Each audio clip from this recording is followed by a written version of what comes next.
Hello दोस्तों, कैसे हो आप सभी लोग? बढ़िया होंगे। जैसे हमने मध्य प्रदेश के पठारों के विषय में टॉपिक लाया था, तो उसी प्रकार से आज हम मध्य प्रदेश के अपवाह तंत्र एवं नदियों के विषय में बात करेंगे। और ये हमारा दूसरा चैप्टर है और बहुत डिटेलिंग में हम बात करेंगे कि आखिर नदियाँ किसे कहते हैं, अपवाह तंत्र किसे कहते हैं। सभी चीज़ों को जानेंगे और कितने अपवाह तंत्रों में बांटा गया है इनको, इन सभी चीज़ों में देखेंगे। जैसे आपको मैप के माध्यम से दिख रहा होगा कि इसको हम पहले प्रमुख अपवाह तंत्र देख लेते हैं कि हमारा प्रमुख अपवाह तंत्र कौन-कौन सा है, ठीक है? तो उसके हिसाब से हम बात करेंगे। 1 मिनट। बस। और यहाँ पे आप देखो कि हमारा जो अपवाह तंत्र है वो गंगा अपवाह तंत्र। हम ये पहले देखते हैं कि इसको बांटा कितने भागों में गया है। नर्मदा नदी अपवाह तंत्र, ताप्ती नदी अपवाह तंत्र, गोदावरी अपवाह तंत्र, माही नदी अपवाह तंत्र, एक महानदी अपवाह तंत्र मिलता है जिसको हमको नहीं पढ़ना है, ये मध्य प्रदेश का नहीं है। ठीक है, छठवां बहुत सारे पुस्तकों में मिलता है पर कभी भी इस पर प्रश्न नहीं पूछा गया और ना ही इसको पढ़ना है। जो आप साइड में कॉर्नर पे देख रहे होंगे, इसका उल्लेख हमारे मध्य प्रदेश में महानदी का नहीं मिलता है। ठीक है।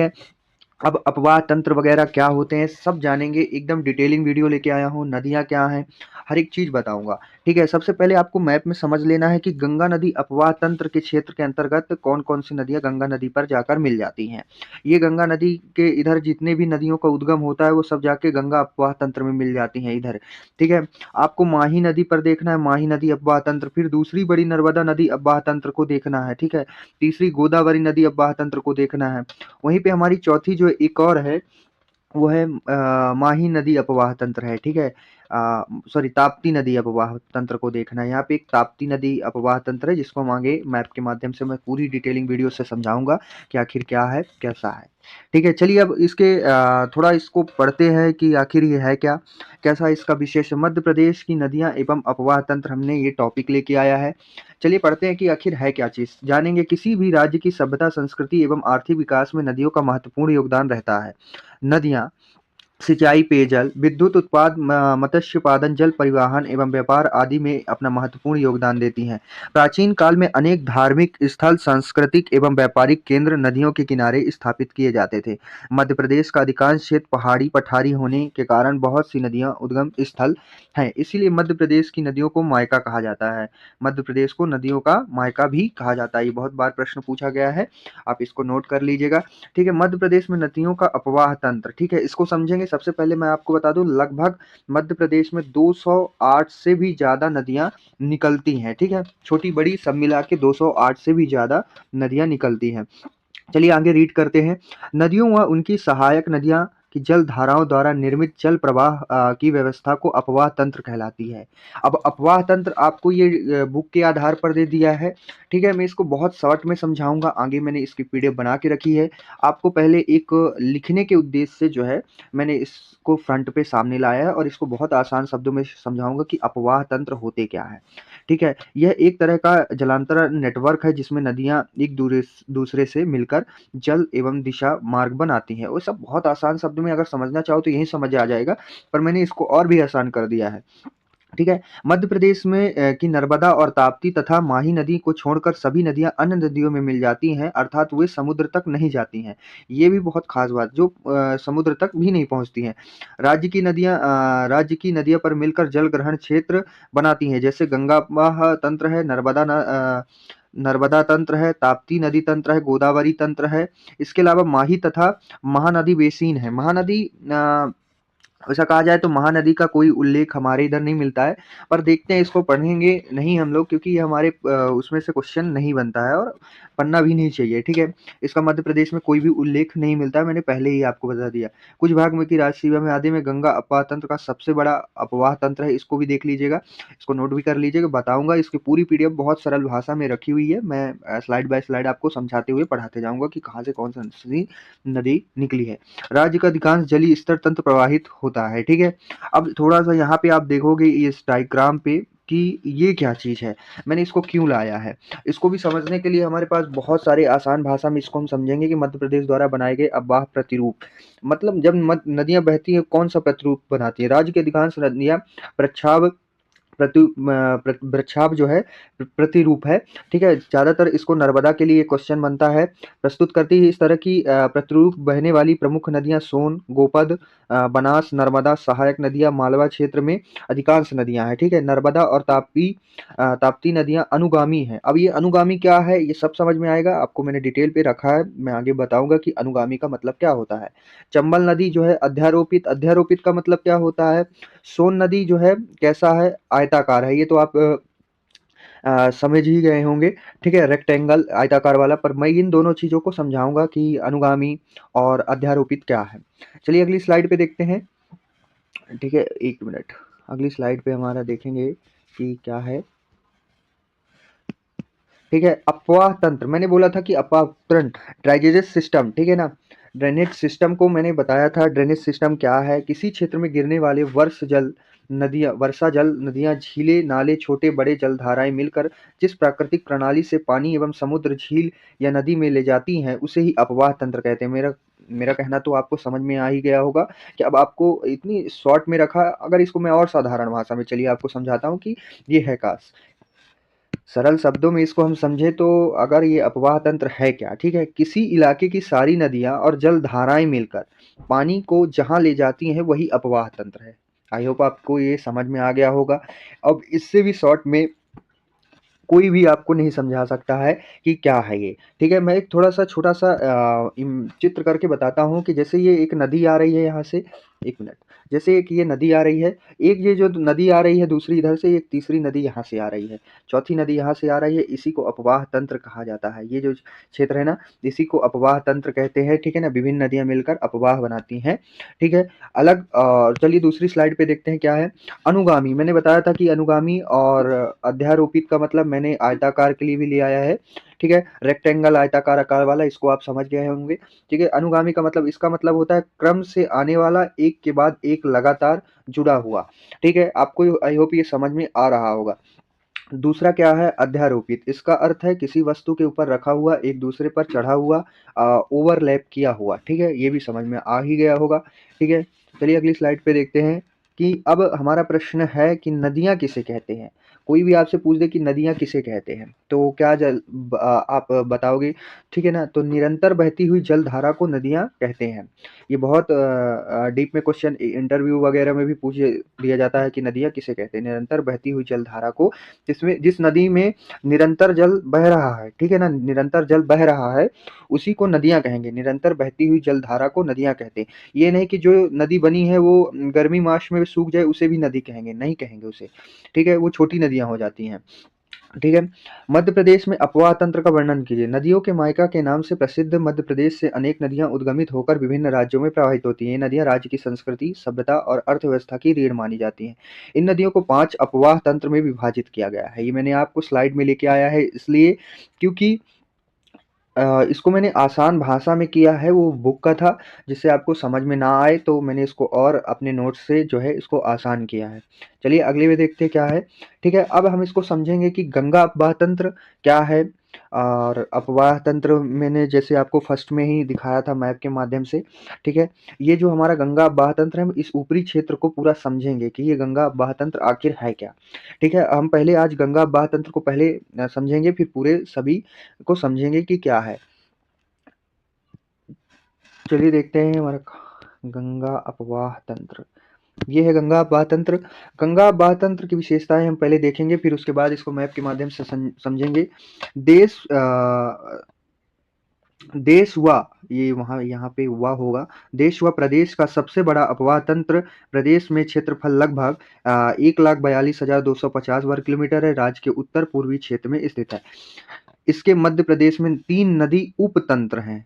अपवाह तंत्र अलग होता है, 3 उपतंत्र अलग होते हैं। ठीक है, तो समझेंगे उसको। यमुना उपतंत्र, मध्य प्रदेश से उद्गमित चंबल, बेतवा, केन, सिंध इसकी सहायक है। ठीक है, यमुना उपतंत्र में जो है ये उप 3 तंत्र हैं, तो सबसे पहला कौन सा हो गया, यमुना उपतंत्र। तो मध्य प्रदेश से उद्गमित कौन है, चंबल है, बेतवा है, केन है, सिंध है, इसकी सहायक है। ठीक है, टोन्स उपतंत्र, टोन्स उपतंत्र के विषय में भी समझते हैं।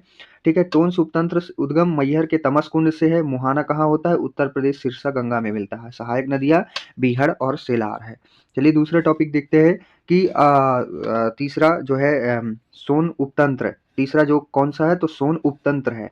उद्गम कहाँ है? मध्य प्रदेश से, ठीक है, मध्य प्रदेश के अमरकंटक से है, ठीक है। मुहाना पूर्व की ओर बहते हुए बिहार गंगा में, लंबाई 780 किलोमीटर है सोन की। सहायक नदियां कौन कौन सी? जोहिला, रिहंद, गोपद, ये 3 सहायक नदियां। अब हम इसको समझेंगे डिटेल में मैप के माध्यम से कि आखिर ये बात कह क्या रहा है, ठीक है। चलिए देखते हैं अगले स्लाइड पे। ये हम यहाँ पे एक मध्य प्रदेश का छोटा सा मैप बनाकर समझेंगे कि आखिर ये कह क्या रहा है। और ये पहले सबसे पहले हम मैप फ्लिप करेंगे। ये हमारा कुछ ऐसा है मध्य प्रदेश, ठीक है। ऐसा कुछ हमको देखने के लिए मध्य प्रदेश मिल जाता है। हमने देखा था कि उस मैप में हमारा गंगा के इधर जो निकलने वाली नदियां हैं वो सब जाकर कहाँ मिल जाती हैं? तो चंबल में। गंगा जी कहाँ से प्रदेश के ऐसे बहकर आ रही हैं, ठीक है। और यमुना जो है कुछ इस प्रकार से गंगा में जाकर मिल जाती है। हमारी ये कौन सी नदी है? तो ये गंगा है, ठीक है, ये गंगा है, आपको याद रखना है। और ये कौन सी है? तो ये वाली जो है यमुना जी हैं, यमुना, यमुना है, ठीक है, यमुना नदी है। और अब हम इसको समझेंगे कि ये अपवाह तंत्र, गंगा अपवाह तंत्र में कौन कौन सी नदियां जो है जाकर उधर मिल जाती हैं, ठीक है। तो जैसे यमुना अपवाह तंत्र में यहाँ से क्या चंबल नदी निकलती है, ये चंबल नदी निकल कर सीधे कहाँ जाती है? यमुना में, वो यमुना नदी में चली जाती है, ठीक है। वहीं हम इसी की बात कर रहे थे, बेतवा जो है, बेतवा यहीं से निकलकर कहाँ चली जाती है? बेतवा भी निकलकर यमुना में चली जाती है, ठीक है। केन है, केन भी यहाँ से निकलता है, कहाँ चला जाता है? यमुना में जाता है। सिंध भी जो है निकलता है, वो भी कहाँ चला जाता है? सिंध भी निकलकर यमुना में चला जाता है, ठीक है। अब जो है यमुना में चला गया तो हम इसको गंगा अपवाह तंत्र क्यों कहते हैं? यमुना भी गंगा ही अपवाह तंत्र का भाग है और ये सभी नदियां जो है यमुना में जाकर मिलती हैं, ठीक है। इन्हीं सब चीजों को अपवाह तंत्र कहा जाता है। अब टोन्स उपतंत्र, मैहर है यहाँ पास, ठीक है, मैहर के पास से जो है टोन्स नदी निकलती है, मैंने आपको स्लाइड पे बताया था, जो कहाँ जाकर मिल जाती है, जो हमको देखने के लिए मिलता है कहाँ पे? तो हमको ये जाके गंगा जी के नदी में देखने के लिए मिलता है। ये गंगा जी में जाकर मिलती है सीधे टोन्स, ठीक है। वहीं सोन उपतंत्र जो है, तो यहाँ से अमरकंटक के पास से एक नदी निकलती है, सोन नदी, जहाँ नर्मदा जी भी निकली है, वहीं से सोन नदी भी निकली है। तो ये सोन भी जाकर कहाँ मिलती है? बिहार गंगा में, ठीक है, बिहार गंगा में जाकर मिल जाती है। और यही यही जो है गंगा अपवाह तंत्र है, ठीक है। अब मैं हो सकता है कि आपको ये समझ में भी आ रहा होगा, क्योंकि बहुत आसान शब्दों में समझा रहा हूँ कि आपको कैसे ये अपवाह तंत्र को समझना है। चलिए अगली स्लाइड पे देखते हैं, हमको नर्मदा अपवाह तंत्र देखना है। नर्मदा अपवाह तंत्र प्रदेश व नर्मदा अपवाह तंत्र प्रदेश का दूसरा बड़ा अपवाह तंत्र है, जो कि मध्य प्रदेश, गुजरात, महाराष्ट्र में विस्तृत है। क्षेत्रफल कितना है? 98,796 वर्ग किलोमीटर है में फैला है। अरब सागर में मिलने वाली इस अपवाह तंत्र में नर्मदा की 41 सहायक नदियां हैं, जैसे तवा, शक्कर, दूधी, कावेरी, मान, कोलार, हथनी, वरना आदि। इन ये सहायक है, लगभग 41 सहायक नदियां हैं नर्मदा की। नर्मदा जी कुछ ऐसे ही आती हैं, कुछ इधर से नदी मिलती हैं, कुछ इधर से मिल जाती हैं, कुछ इधर से, कुछ इधर से, कुछ इधर से, कुछ इधर से, ठीक है। नर्मदा का उद्गम ऐसे होता है अमरकंटक से, और ये इधर बहते हुए पश्चिम की ओर निकल जाए, पूर्व की ओर से उद्गम है, पश्चिम की ओर निकल जाती हैं। इसको समझेंगे कि इसके अपवाह तंत्र का क्या कैसा सिचुएशन है। चलिए देखते हैं अगले स्लाइड पे। चलिए देखते हैं, अब छोटा सा एक फिर से मैप बनाएंगे माँ नर्मदा को समझने के लिए, ठीक है। आपको विस्तृत पूरी जानकारी दी जाएगी, किसी भी टॉपिक को हल्के में ना लेकर नहीं बताया जाएगा, सभी टॉपिक को डिटेल में बताया जाएगा। माँ नर्मदा यहाँ से अमरकंटक एक जगह है, मैकल पर्वत श्रेणी से निकलते हैं। मैकल पर्वत श्रेणी से जब निकलती हैं तो वो जो है सीधे पूर्व की ओर से निकलती हैं। तो पूर्व की ओर से निकलने के बाद जो है वो इधर नीचे की साइड जो है गुजरात राज्य साइड चली जाती हैं, ठीक है। अब गंगा अपवाह तंत्र में सॉरी नर्मदा अपवाह तंत्र में कौन कौन सी नदियां निकल गई? ठीक है, यहाँ से तवा आ जाती है, इधर से शक्कर आ जाती है, ठीक है, इधर से कुछ और नदियाँ भी मिलती हैं, ठीक है, इन अपवाह तंत्रों में, ठीक है, जैसे कावेरी है, मान है, कोलार है, मैंने बहुत सहायक नदियाँ आपको डिटेल में दे दिया है। इसी को क्या बोला जाता है? नर्मदा अपवाह तंत्र कहा जाता है, नर्मदा अपवाह तंत्र कहा जाता है, नर्मदा अपवाह तंत्र कहा जाता है, ठीक है। बहुत सारी नदियां जो है आकर इसमें मिलती हैं, लगभग मैंने कितनी बताई है? 41 सहायक नदियां बताई है आपको, ठीक है। चलिए अगले स्लाइड में समझते हैं और कौन से उपतंत्र है। दो अपवाह तंत्र हो चुके हैं, एक नर्मदा अपवाह तंत्र उपतंत्र जिसके थे मैंने उसको भी बताया, जैसे सोन उपतंत्र था वो तो गंगा का था, तो यमुना उपतंत्र, टोंस उपतंत्र, ये सब जो है सोन उपतंत्र गंगा अपवाह तंत्र के थे। अब जो है हमने गंगा को भी समझा, अब नर्मदा अपवाह तंत्र। इनको 5 अपवाह तंत्र में बाँटा गया है, हमने पहले ही बात वीडियो में की थी, तो हमारा दूसरा जो है नर्मदा अपवाह तंत्र हो चुका।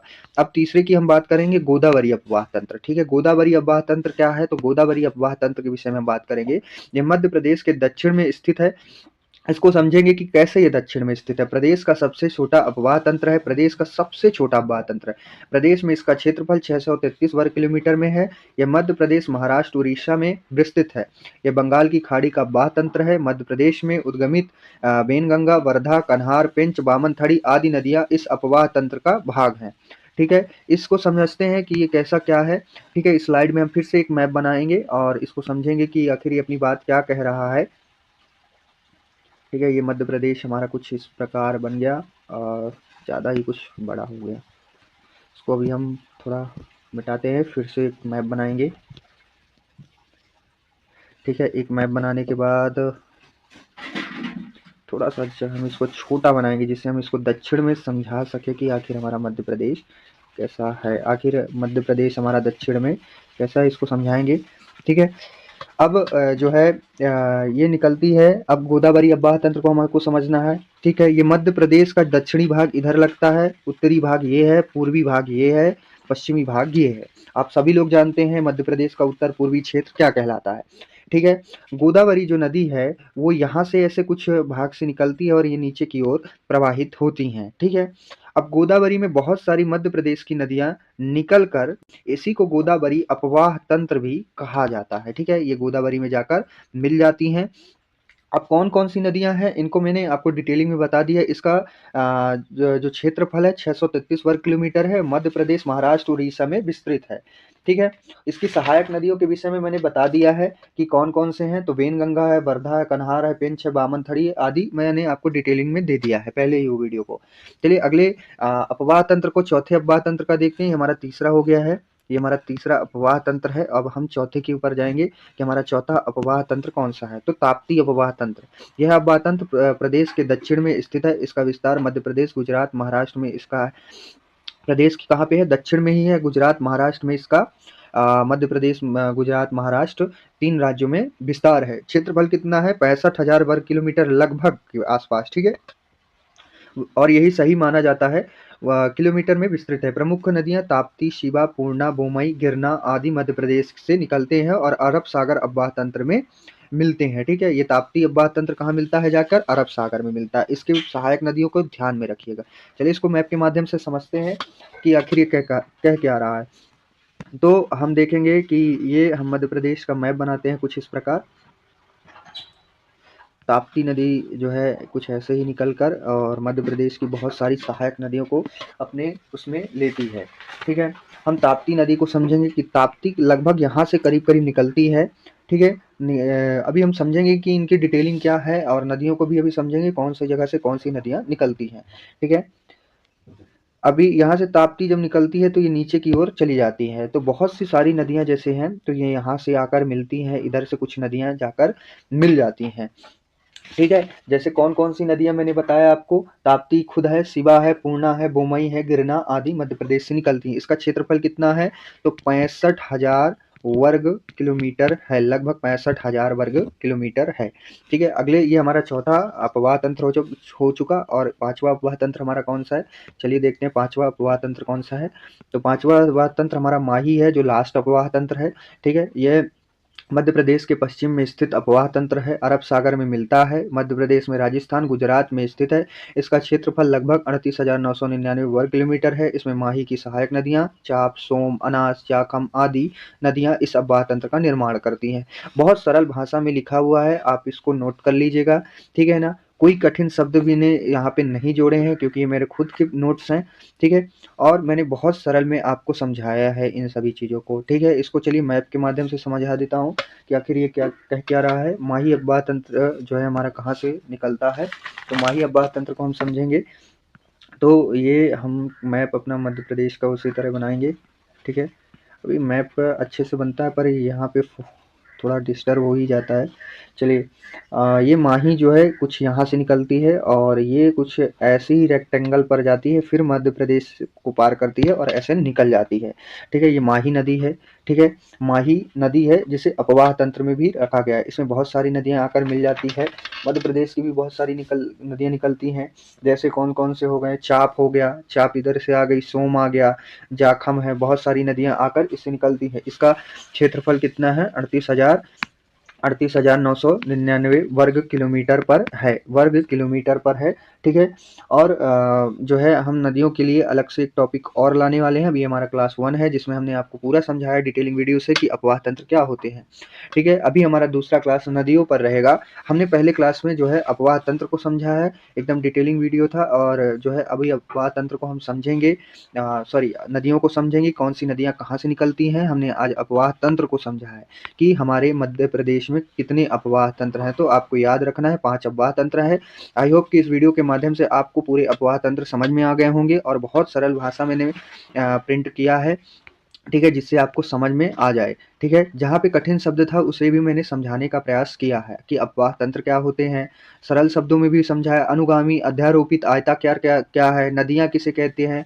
ठीक है, आपको याद रखना है कि निरंतर बहती हुई जलधारा को नदियाँ कहते हैं।